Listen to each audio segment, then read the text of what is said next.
저는 하조원이고 올해 30살입니다. 지금은 회사원으로 평온한 나날을 보내고 있지만 저에게는 특별한 과거가 있어요. 바로 25살 때 결혼한 남편 류승현을 만난 거죠. 남편과는 친구의 소개로 만났어요. 영업사원인 그는 조용하고 내성적인 저와는 정반대로 호탕한 성격을 가지고 있었어요. 저에게는 없는 것을 가진 그에게 매력을 느껴 교제를 시작했어요. 교제 2년째 되는 해에 프로포즈를 받고 결혼을 약속했어요. 혼인신고 후 저희 부모님이 결혼 선물로 주신 아파트에서 결혼 생활을 시작했어요. 거기까지는 좋았는데 결혼 후 남편의 태도가 변했어요. 사귀는 동안에는 다정다감하고 선물도 자주 해줬던 남편이에요. 하지만 결혼 후에는 그런 습관도 뚝 끊어졌어요. 오히려 맞벌이인데도 불구하고 집안일을 모두 제게 떠넘기기 시작했어요. 빨래는 아무데나 벗어놓고 쓰레기도 버려주지 않고 밥 먹을 때도 아무 말도 하지 않았어요. 집안일은 아무것도 손도 대지 않는 거였죠. 한 달 정도 그와 함께 살다 보니 화가 치민 저는 남편에게 말했어요. 여보, 우리 맞벌이인데 집안일 좀 같이 해줘. 주원아, 우리 결혼한 거 맞지? 맞지? 그건 왜? 결혼하면 집안일은 여자가 하는 거 아니야? 누구나 아는 상식이잖아. 남편의 너무도 당당한 말에 저는 너무 놀랐어요. 그런가? 요즘은 맞벌이 부부면 다들 같이 한다고 하던데. 뭐야? 남편한테 집안일 시키겠다는 거야? 너가 남편 등골 빼먹는 여자야?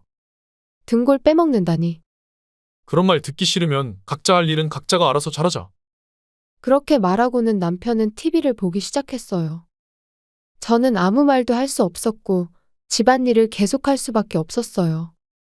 결혼한 지 1년이 지나고 모든 집안일을 혼자 하는 것에 익숙해졌을 무렵 남편은 일이 바쁘다며 퇴근이 늦어지고 휴일 출근을 반복하기 시작했어요. 언젠가는 2주 동안 제대로 대화도 나누지 않은 적도 있어요. 우연히 남편이 일찍 돌아왔을 때 저는 조심스럽게 남편에게 말을 걸었어요. 여보, 아직도 일이 바빠? 그렇지. 왜? 요즘 거의 자정에 퇴근하는 것 같은데 쉬는 날도 없는 것 같고 이참에 직장을 옮기는 게 낫지 않겠어? 어디서 남편 하는 일에 이래라 저래라 참견이야. 갑자기 고함을 지르는 남편에 놀라 저는 움찔했어요. 아, 미안해. 나는 단지 여보 몸이 걱정돼서. 쓸데없는 소리 하지 말고 네 할 일이나 잘하고 나한테는 신경 쓰지 마. 이후 남편은 한밤중에 집에 돌아와서 자고 다시 집을 나가는 생활 패턴을 반복하였어요. 예전에는 휴일이면 함께 외출하기도 했지만 그마저도 몇 달째 없어요. 이대로 가다가는 남보다 못한 부부 같은데 어떻게 해야지? 그 당시 저는 계속 조바심이 났어요. 곰곰이 생각하다 한 가지를 떠올렸어요. 남편의 귀가를 기다렸다가 바로 말했어요. 여보, 이번 연휴에 우리 결혼기념일인 거 알아? 그래, 몰랐어. 넥타이를 풀며 귀찮다는 듯이 대답했는데 저는 망설임 없이 제안했어요. 그날 약속 잡지 말고 비워둬. 우리 오랜만에 여행 가자. 여행? 괜찮지? 여행 일정이랑 비용은 내가 다 준비할게. 그러니까 제발 여행 가자. 남편은 잠시 생각에 잠긴 듯이 고개를 끄덕이며 말했어요. 그래, 알겠어. 그렇게 하자. 오케이. 좋아, 내가 다 준비할 테니까 걱정하지 마. 이렇게 해서 저와 남편은 결혼기념일에 여행을 떠나게 되었어요. 이 여행으로 희미해진 부부애를 되찾을 수 있다면 그런 생각으로 저는 꼼꼼하게 조사를 하고 여행 계획을 세웠어요.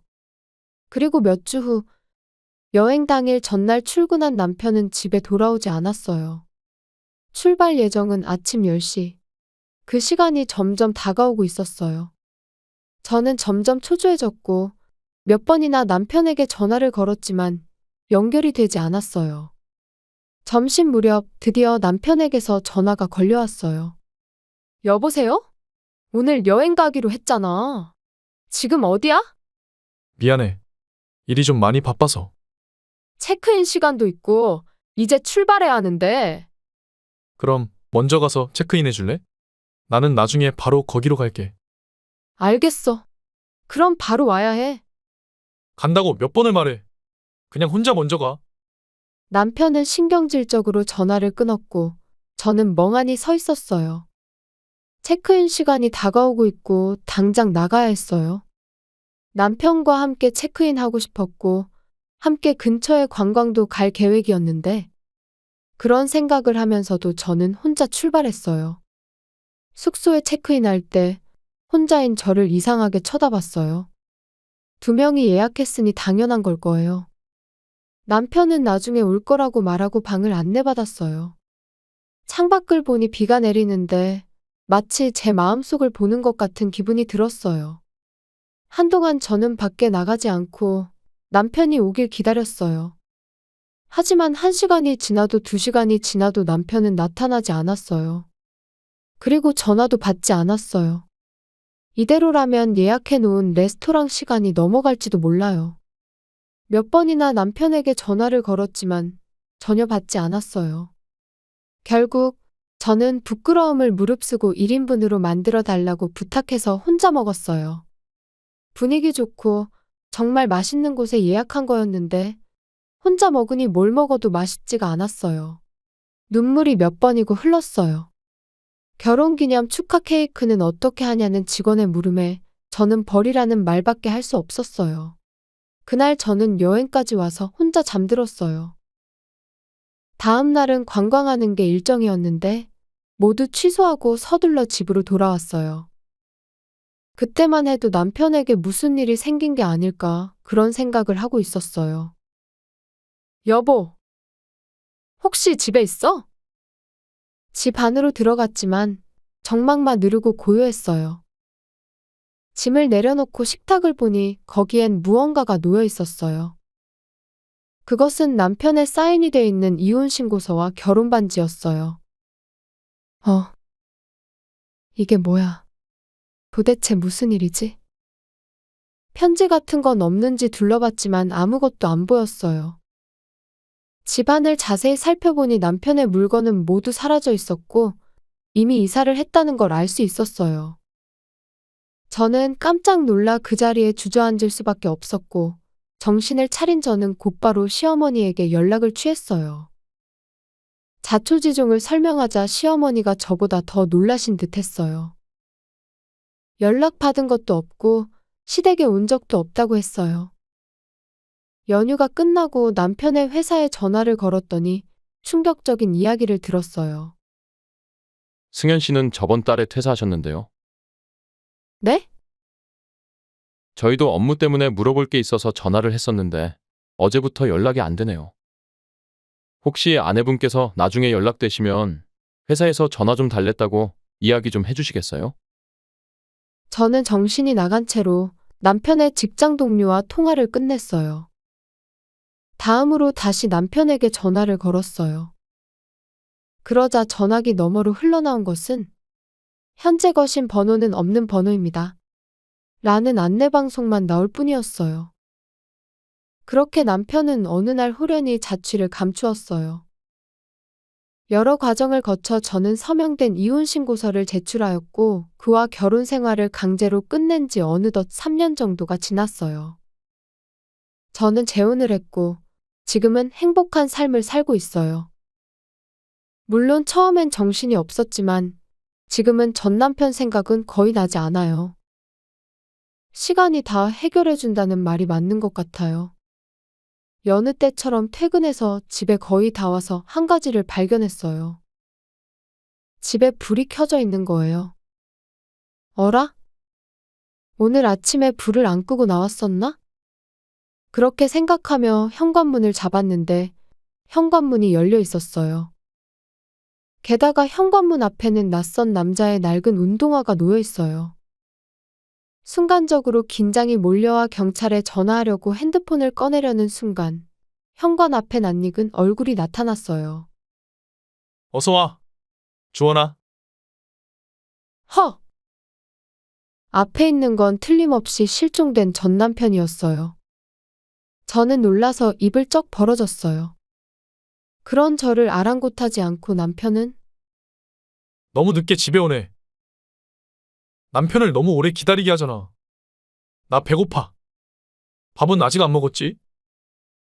제 머릿속에는 3년 전의 기억이 되살아나고 있었어요.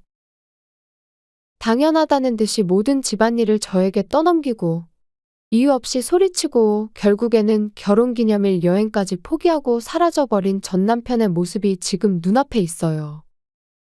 마음속 깊이 미워했던 남자가 지금 눈앞에 있어. 제 입에서 나온 것은 저도 놀랄 정도로 가냘픈 목소리였어요.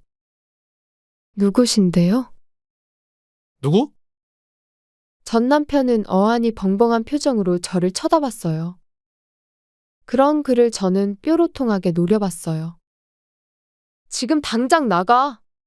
경찰 부를 거야. 진정해. 잠깐만. 설마 남편 얼굴을 잊어버린 거 아니지? 전 남편은 기분 나쁜 미소를 지으며 제 쪽으로 다가왔어요. 자세히 보니 3년 전보다 더 뚱뚱해졌고 머리와 수염은 무성하게 자라서 지저분한 외모였어요. 저는 치밀어 오르는 혐오감을 억누르며 말했어요. 가까이 오지 마. 당신이 왜 내 남편이야? 우리 결혼한 사이잖아? 잠깐 안 봤다고 벌써 날 잊어버린 거야? 무슨 소리야? 이미 오래전에 이혼 신고를 했으니까 이제 남이야. 그러자 전 남편은 충격을 받은 듯한 표정을 지었어요. 뭐라고? 왜 그런 짓을 한 거야? 당신이 직접 이혼 신고서 작성해서 두고 갔잖아. 설마 그걸 진심인 줄 알았어? 그걸 왜 제출한 거야? 당황하는 전 남편을 저는 기분 나쁜 눈빛으로 바라봤어요. 왜? 그게 무슨 문제라도 돼? 큰일이네. 나는 이혼할 생각 따위는 전혀 없었어. 뭐? 날 기다려줄 거라고 믿었는데 설마 제출했을 줄이야. 왠지 피해자처럼 말하는 전 남편에게 저는 화가 났어요. 뭐가 기다려줄 줄 알았다는 거야? 3년 전에 모든 걸 버리고 상간녀한테 간 건 당신이잖아. 제가 말하자 전 남편은 또 다시 움찔했어요. 그가 실종된 지 얼마 되지 않았을 때 저는 그를 찾기 위해 흥신소에 조사를 의뢰했었어요. 사라진 지 6개월 후 그를 찾아낸 조사관으로부터 받은 보고는 상상도 할 수 없는 것이었어요. 실종되기 반년 전부터 그는 회사에 파견 나온 직원과 바람을 피우고 있었다는 거예요. 사내에서 알만한 사람들은 다 아는 사이였다고 해요. 결국 바람을 피운 여자와 그는 퇴사하고 둘이서 다른 지역으로 가서 살림을 차렸다네요. 그 말을 들은 저는 미운 정조차도 다 사라졌고 곧바로 이혼 신고서를 제출한 거였죠. 이후 최대한 기억하지 않으려고 억지로 잊고 살고 있었는데 인제 와서 눈앞에 나타나서는 그것도 마음대로 집에 들어올 줄이야. 도어락 비밀번호를 바꾸지 않은 걸 지금에서야 후회하고 있어요. 아니야, 주원아. 전부 오해야. 무슨 오해야? 내가 흥신소에 의뢰해서 증거를 다 모아놨어. 그러니 변명하지 말고 그 여자한테 돌아가. 그건 불가능해. 뭐? 헤어졌어. 그 여자는 나한테 아무것도 아니야. 내가 사랑하는 사람은 여보뿐이야. 전 남편은 한심하게 제 팔에 매달렸어요. 저는 혐오감이 느껴졌어요. 다시 말하는데 난 당신의 아내가 아니야. 이제 생판 남이라니까. 내가 처음부터 지금까지 사랑한 건 여보밖에 없어. 그러니까 다시 결혼 생활 시작하자. 지금 당장 혼인신고부터 하러 가자. 얼른 따라와. 전 남편이 제 팔을 잡아당겼어요. 이번에는 진짜 경찰을 부르려고 핸드폰을 꺼내는 순간 갑자기 현관문이 열렸어요. 누구세요? 그 손 당장 안 놔요. 전 남편이 당황한 듯 손을 놨어요. 저는 곧바로 목소리가 들리는 쪽으로 달려갔어요. 너 누구야? 나는 주원이 남편이야. 저는 돌아온 남편의 옆에 바짝 붙었어요. 남편은 그런 저를 다정하게 감싸줬어요. 류승현 씨 맞죠? 전 남편분. 그렇긴 한데. 전 남편이라뇨? 상황을 이해하지 못하는 전 남편에게 저는 말했어요. 나는 이미 재혼했어. 그래서 당신은 이제 남이라는 거야. 제가 재혼한 지금의 남편은 저와 회사 동기예요. 입사 당시부터 저를 좋아했다는데 유부녀라 마음을 접고 있다가 이혼한 걸 알고 나서 저에게 고백을 해왔어요. 처음에는 남자를 믿지 못해 마음을 받아들이지 못했지만 진심이 통했던 건지 어느 날부터는 마음을 점차 열게 되었어요. 그리고 저는 용기를 내서 다시 연애하기 시작했던 거죠. 당신이 다른 남자와 결혼을 하다니. 이제 알았으면 얼른 나가줄래? 현관 밖으로 도망쳐 사라지려는 전 남편을 불러세웠어요. 잠깐만 기다려. 당신한테 위자료 청구할 거야. 아직 공소시효가 안 지났으니 자기가 한 일의 책임은 져야지? 안 돼. 지금 일 안 하고 있어서 돈이 없어. 그건 당신 사정이니 내 알 바 아니고. 돈 안 주면 후회하게 될 테니 명심해. 주원이 화나면 무서운 거 잘 알죠? 더 화나게 하지 마시고 시키는 대로 하세요. 전 남편은 말도 제대로 듣지 않고 도망치듯 사라졌어요. 조용해진 집에서 저는 남편에게 사과했어요. 갑자기 미안해. 이제 와서 갑자기 찾아올 줄은 몰랐어. 괜찮아. 당신이야말로 놀랐지? 혹시 해코지라도 할 것 같으면 말해. 내가 혼꾸녕 내줄게. 남편이 저를 꽉 안아줬고 흥분했던 마음이 천천히 진정됐어요.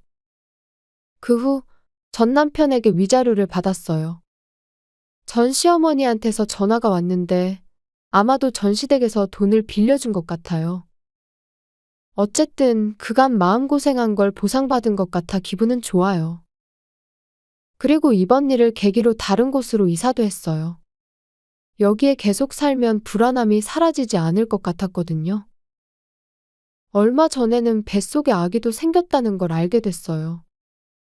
제 임신을 진심으로 기뻐하는 지금의 남편과 함께 행복한 가족을 만들고 싶네요. 시청해주셔서 감사합니다. 그럼 다음 영상에서 다시 뵙겠습니다.